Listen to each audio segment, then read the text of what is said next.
Welcome back. In this video, we will be going over functions in Go. So this should be a pretty quick video. So how do we write a function in Go? So this is the function definition for a function in Go. If you watched the first or second video, I went over func main. It was missing something though, so we're gonna go over it again. So to write a function in Go, we use the func keyword to tell Go that we're declaring a function. We write our name for our function, the function name, and then in parentheses we put in any parameters that our function will be taking. And then if there is a return type, if our function returns something, so it's not returning void, then we have to write our return type here. So if our function returns a string, we have to write string here. If it returns an integer, we have to write int. And then curly braces, and within the curly braces is the function body, which is the code that is run or executed when you call this function. So if you remember from the last video, I said we were going to make a package that replicates a deck of playing cards. So we're not going to get too into detail with that yet, but we will, as an example, create a function called getNewCard that will return a string, and we can use that to give, hypothetically, a card a value.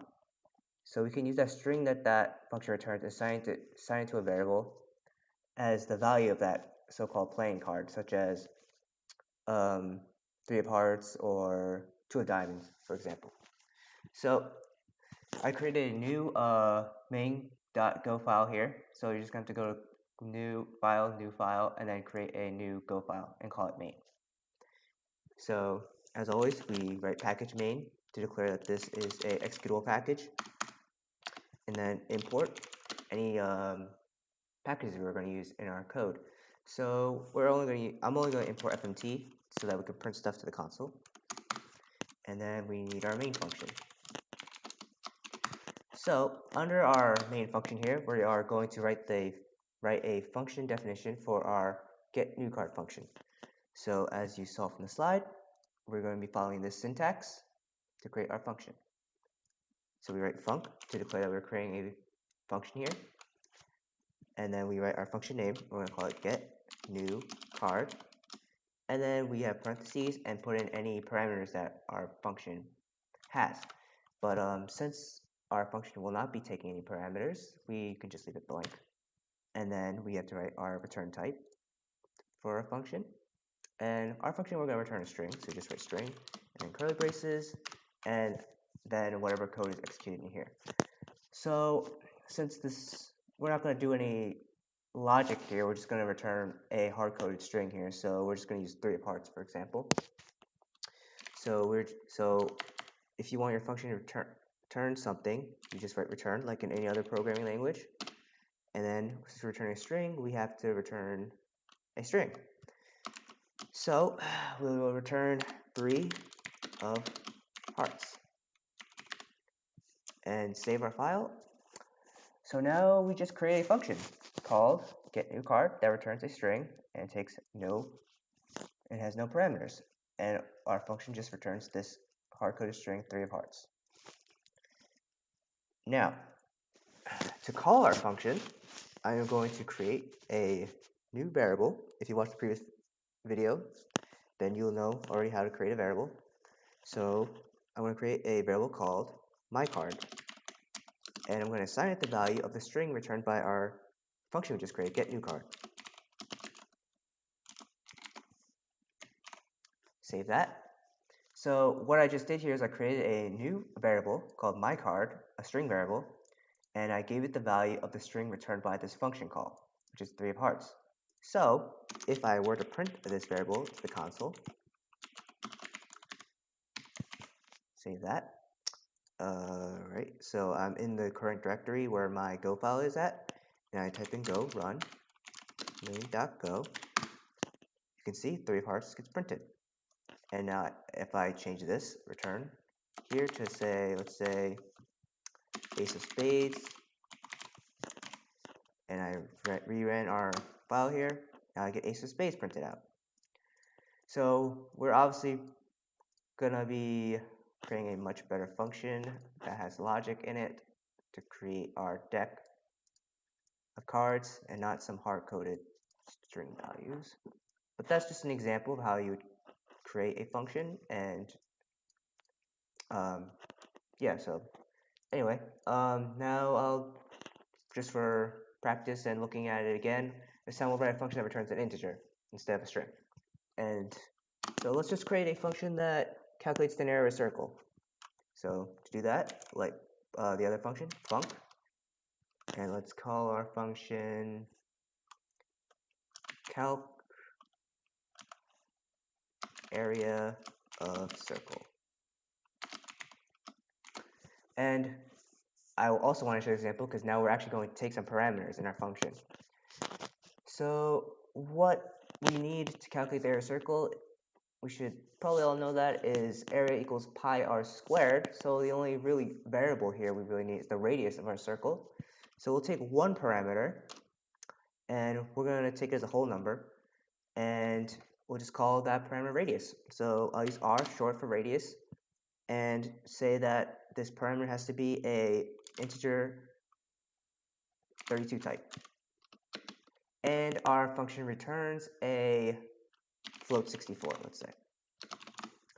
So what I just did here was declare a function, called our function calc area of circle, declared that it takes a integer parameter and it returns a float 64. This is just the name that we're going to use inside the function body. So this is the parameter name I'm giving it for now. You could call it whatever you want, r, radius, whatever. So now this calculation is fairly simple. If you want to be more exact, there's probably a pi constant in the math package, but I'm just going to use 3.14. So this is a fairly simple calculation. So all we do is return 3.14 times the radius squared. So we just do r times itself. Obviously, you could use the power function in the math package, but I didn't import it, so I can't. So I'm just going to do r times itself. It's the same thing in the end. So this is our calculate area of a circle function. And to show that it works, we will create a variable called my circle. This is actually a pretty poor variable name. Let's just call it area of circle. And then we'll give it the value that our calc area of circle function returns.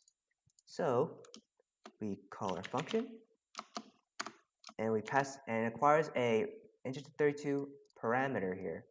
So we could just pass in a integer 32 variable, value right here, say 35. That means our radius will be 35. But I'm actually going to create another variable called r, and this is, you do not have to have these to match. The variable name here does not have to match the parameter variable name here.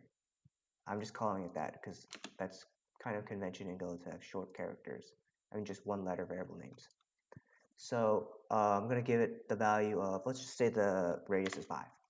So I'm going to call our calc area of circle function and pass in r, and it'll do this calculation here and give us a float 64 return value. And whatever this function returns will be assigned to this variable here.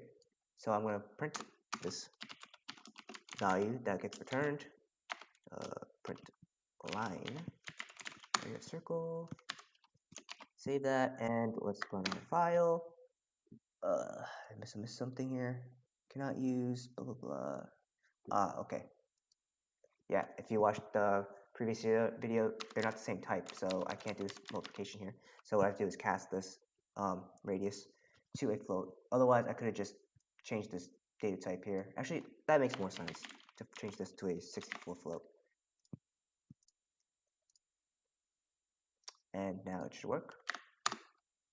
Let's see, type int, argument.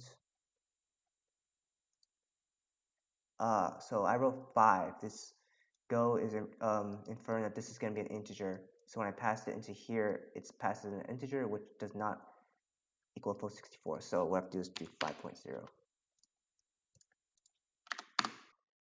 Okay, there we go. 78.5.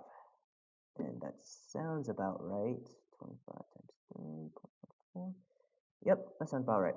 So that's another example of creating a function that returns a numeric type and takes a parameter. Okay, and one last thing about functions in Go. And when I first learned about this, this was really cool to me, and that is that functions in Go can have more than one return value. So if you use other programming languages like C++, Java, functions in that language can only have one return type, like string, double, float, whatever.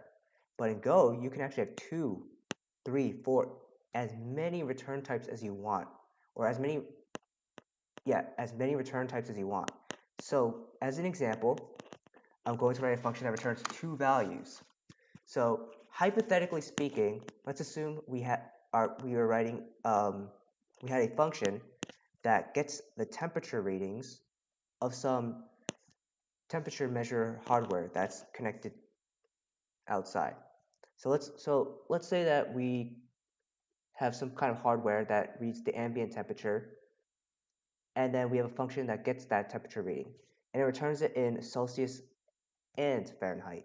So that means our function needs to have 2 return values, one for the temperature in Fahrenheit and one for the temperature in Celsius.